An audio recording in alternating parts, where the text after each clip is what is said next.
hộp cái bộ Startup Smart Key của Toyota hãng Mita. Bộ này thì là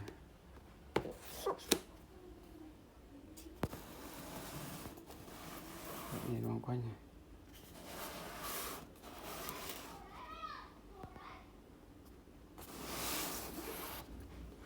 Bộ này thì là mình lắp trên rất nhiều dòng xe rồi, độ ổn định cũng rất là tốt. Đấy, bên trong thì gồm hai chìa khóa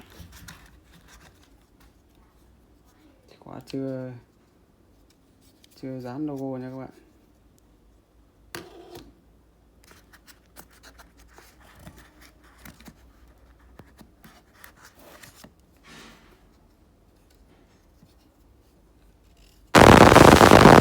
Chìa khóa đây là mã key. Đấy. Và hai vỏ và logo.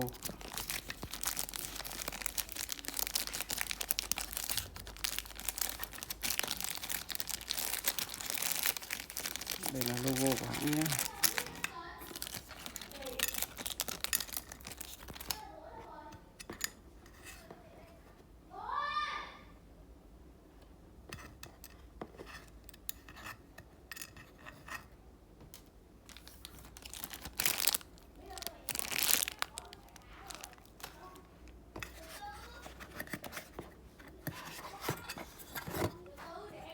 Và đây là bộ CPU.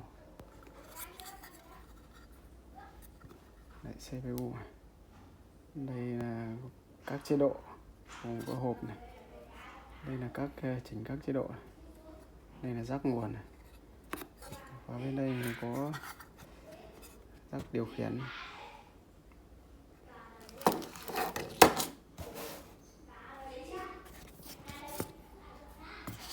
Đây là hộp đựng để chống rung.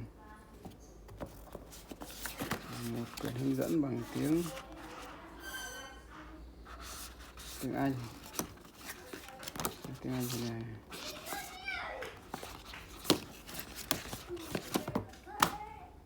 Ở đây là quyển hướng dẫn bằng hình ảnh. Đây là quyển hướng dẫn bằng hình ảnh. Các chi tiết đấu lối và Startup này. Và hướng dẫn cách cài.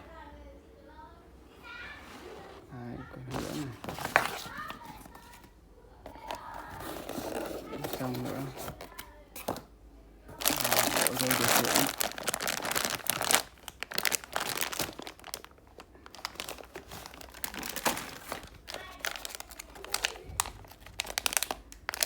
Nút Startup. Nút này thì thường được lắp vào ổ khóa,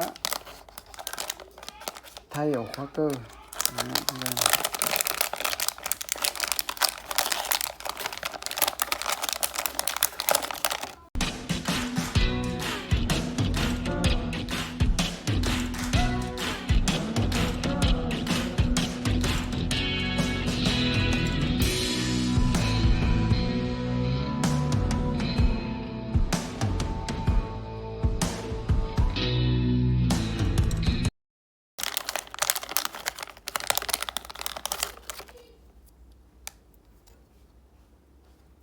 Nút này cài.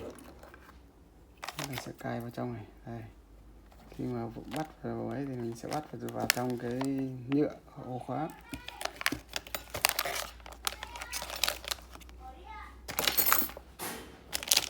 Đây là bằng cái bộ mở key. Giờ mình đặt pass 1 2 4 5 6 7 8. Này dán được trên kính là được.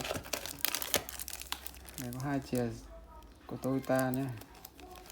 Dự phòng. Hai chìa. Đầu chìa này.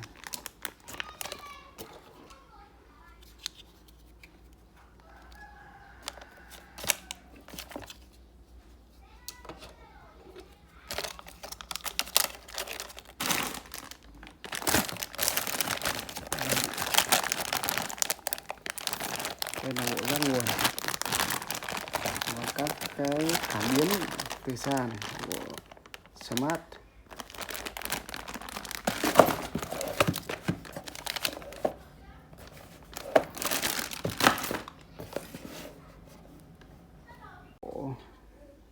Và với cái bộ Startop Smart Key này thì là 3.200.000 là bộ đấu nha các bạn. Bộ này là bộ đấu. Đấu thì ổ khóa thì là cắm zin, còn lại là những cái lệnh như lệnh đóng mở cửa, đề lỗ từ xa. Lệnh đóng mở cửa là mình sẽ đấu, và đấu sẽ có 3 sợi thì mình sẽ trích vào các cái dây điều khiển ở trong xe để đấu. Cho nên trong quá trình đấu thì các bạn yên tâm về kỹ thuật và chế độ bảo hành xe và cứu hộ ở bất cứ nơi nào nhé các bạn.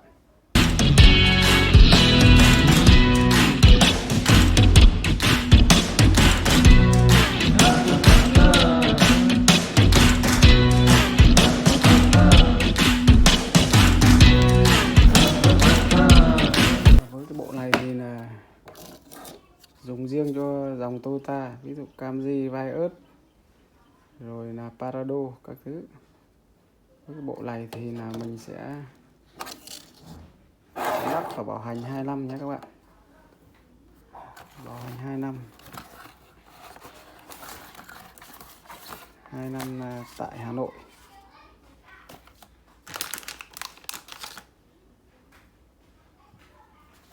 Và giá của lắp đặt là 3,2 triệu. Các bạn nào cần thì là bắt đầu liên hệ mình là số 0986 895 906 hoặc 06 085 97 60 666. Nội thất ô tô Sơn Định.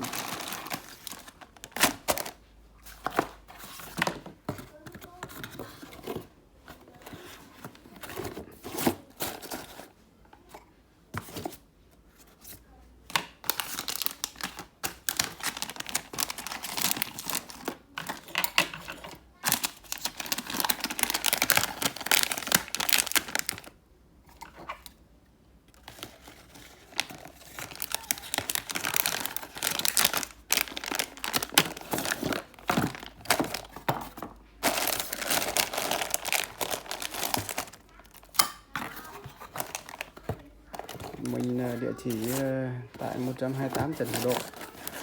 Hiện tại thì mình có thể lắp là tận nơi. Mình đã từng lắp tận nơi cho các bạn rất là khách hàng rất là nhiều. Mong các bạn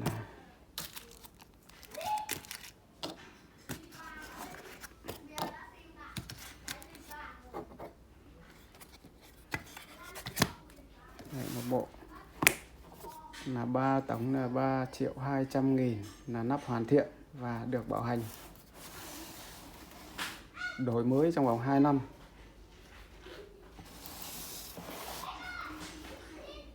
Và video đến đây là kết thúc. Bạn nào cần lắp đặt hoặc muốn nâng cấp một tính năng cơ bản của ô tô thì liên hệ với mình. Xin chân thành.